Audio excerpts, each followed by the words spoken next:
Today, we are embarking on a haunting journey to the depths of China, a land renowned for its ancient civilization, breathtaking architecture, and colorful traditions. However, beneath the beauty lies a shadowy realm of unspeakable terror, which has inspired countless bone-chilling legends throughout the centuries. From the infamous tale of the painted skin to the legend of the Hungry Ghost Festival, these stories have intrigued and frightened audiences for generations. But are they mere fables, or do they contain elements of truth that are too terrifying to confront? Join me as we explore the darkness that lurks within China and decide for yourself. I know that it seems so cliched to start by saying, I don't believe in ghosts, but... However, that's where I'm coming from. A few years ago, I moved into a one-bedroom apartment in Huaian, China. It was my first time living on my own. The apartment block had been built in the 1930s. I'd been there for a few months when I came home from work one day and went into the bathroom. I saw something strange. The wooden board covering a hole in the ceiling that led to a small attic space lay broken in two pieces on the ground. I examined the broken pieces. The board was an inch thick, and it would have taken a Bruce Lee to break it. I thought the landlord had sent someone to work on the attic. I was frozen stiff with fear. I thought someone is up there for sure. I emailed pictures to the landlord asking if anyone had been there, with an undertone of annoyance since she hadn't warned me. Her reply read, "Please call me as soon as you are able to." I called, and she explained that her last two tenants had said the same thing happened. She promised to replace the board, and she did. A month later, I woke up one night around 4 a.m. I had so many goosebumps, it felt like someone was rubbing his or her hands on me. Everything was silent, but then I heard this sound coming from above my bed. It was a dragging sound, like someone pulling a sack of potatoes. I was frozen stiff with fear. I thought someone is up there for sure. There is no way an animal could make that sound. After 5 minutes, I managed to work up the courage to turn on the light and walk to the bathroom. I was armed with a cricket bat. When I looked, I saw that the new board covering the hole was broken in two. I felt sick. The dragging sound had stopped, but I heard something else, whispering. The sound was clear and coming from the attic. It sounded like children's voices, and I could hear one sentence repeated over and over. "It's your turn. It's your turn." I switched on every light in the apartment to make things feel normal. It was 5 a.m. and dark outside. I watched TV to try to unwind. Then a fuse blew. My pet cat Dexter, whom I kept in the kitchen, usually never made a sound at night, but he started squawking like he was being strangled. I'd never heard him make those sorts of noises. He was screaming. That's when I looked up and saw hands reach out from the ceiling.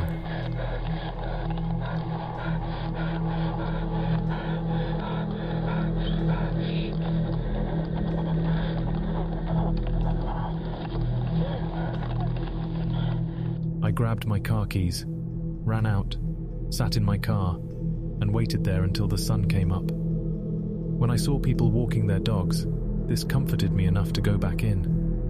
The front door was open, but I thought I hadn't closed it when I'd run out. I went to the kitchen to check on Dexter, and he wasn't in his cage. I felt sick again. All my windows were closed, so I looked everywhere inside. When I walked to the bathroom, I heard splashing. Dexter was half drowned in the toilet.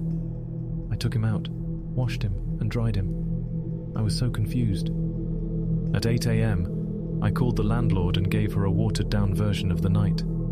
"Oh wow, you heard the whispering too," she said. I stayed in that apartment for another 18 months. I heard the whispering on a few occasions, and twice the board covering the hole in the ceiling moved. Although I live elsewhere, the landlord recently called. She said that her new tenants had begged to speak with me about some of the stuff that's been going on there. "Forget it," I said. "It's their problem now."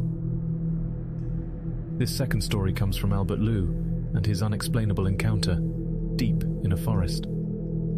I grew up in a small village in China, surrounded by lush greenery and steep mountain ranges. The village was known for its peaceful atmosphere and its friendly inhabitants, but there was always an underlying sense of unease that permeated the air. As a child, I would often hear whispers about the supernatural creatures that roamed the forests and mountains. And as just a naive kid, my curiosity was strong. One day when I was around 14 years old, overwhelmed with boredness having been living in a small village, I decided to venture into the woods alone. It was still light outside, but the sun was setting. As I wandered deeper into the forest, I began to hear a strange noise. It was a low, guttural growling sound, and it seemed to be coming from all around me. I was not afraid, however, having believed it to be just the growling of some local foxes, who at this point had not attacked any residents. As I continued on, the growling grew louder, and I began to feel a sense of dread wash over me. The growling sounded harsh, not like any fox I had ever heard. Suddenly, I saw movement out of the corner of my eye. It was a shadowy figure, lurking in the darkness of the trees. I couldn't make out what it was, but I knew that it was not a fox, nor human. I tried to run, but my legs felt heavy and uncooperative. The growling was getting closer, and I could feel hot breath on the back of my neck. I turned around and saw the creature for the first time. I remember it clearly, the creature having traumatized me so greatly as a child. Its eyes were large, very large, but they were out of their socket, staring at me. It as well had an incredibly long tongue, reaching clearly past his chin, and its clothes seemed tattered and torn. I was frozen with fear, unable to move as the creature bore down on me. Just as it was about to strike, I heard a voice calling out my name. It was my mother, and she was frantically searching for me. The creature vanished into thin air, and I was left trembling with fear. I never spoke of the incident to anyone. I don't know why, but I was a kid, and I was scared if I had, it would appear again. I would see it in my nightmares, stalking me through the forest and always on the verge of catching me. I couldn't get good sleep for the next 3 years. Now I'm 29, and I suddenly remembered that incident when I went to visit my grandparents back at the village. So I decided to research what it was that I saw, and I came upon the conclusion that it was a Diao Si Gui. I don't know if I was lucky to survive that encounter, or if even my imagination was playing a trick on me. Either way, I don't think I will ever forget what happened. And yes, I am still traumatized by forests. This third story comes from Redditor West Sky Lane and details the eerie events that had befallen her. My dad had to go on a business trip to China, so he decided to make it a family vacation and take me, a teenage girl, and my older brother along with him. However, my dad had to work the whole time, so we only really saw him in the evenings when he came back to the hotel to eat dinner with us. To make sure my brother and I still had a good time and weren't bored being alone, my dad organized a tour guide to take us around the city. The tour was organized by the hotel we were staying at, and the rest of the people in the group were other Americans. Overall, we felt pretty comfortable and safe about the whole thing, and were fine exploring the city practically on our own. When the day started, we first visited a local market. Now when I say it was crowded, I mean crowded. I had to hold on to my brother's jacket or hand most of the time to make sure I didn't lose him. The market was filled with locals doing their daily shopping and whatnot, so naturally we stood out like a sore thumb. To make things worse, we didn't speak Chinese, and almost nobody there spoke English, so it was easy to feel out of place. It didn't matter too much to me though, and I continued browsing the shops and taking pictures on my phone. I also took a bunch of selfies, which will be important later. We got to one shop where you could buy tea leaves and fancy cups, and I started looking around in one side of the store while my brother went to the other. While I was browsing, a few men, maybe in their late 20s, appeared behind me and started to make polite conversation. Now I've been told about stranger danger about 1,000,000 times, so I ignored them. They started asking questions about where I was from and how old I was. One man even offered to buy me the teacup I was looking at, but I remained silent and walked back to my brother. After it became clear that I wasn't alone, and I wasn't going to say anything either, the men said something to each other in Chinese and walked away. I didn't think too much of it then, and the day continued. Throughout the day, we visited a bunch more tourist spots, a silk factory, some monuments, etc., and I kept taking pictures and videos. In the evening, we came to our last destination, Tiananmen Square. It was packed, and I was scared I would get lost in the crowds, So naturally I stuck close by my brother again. As we walked through the plaza, we came to a wide open plot that was a bit more secluded from the main entrance. The tour guide told us we could wander around a bit and meet back in the same spot in around 15 minutes. As my brother and I started walking around, an older man approached my brother. He was very well dressed, not in a suit, but had on fancier clothes than a normal tourist would wear. He started asking my brother questions about directions to another monument that was close by, which I found extremely odd. Clearly we were tourists and not from the area, so why was he asking us for directions? The man started walking slowly in the opposite direction of where I was, and my brother unknowingly started walking alongside him while trying to give him directions. Being a normal, restless kid, I started walking around and taking selfies.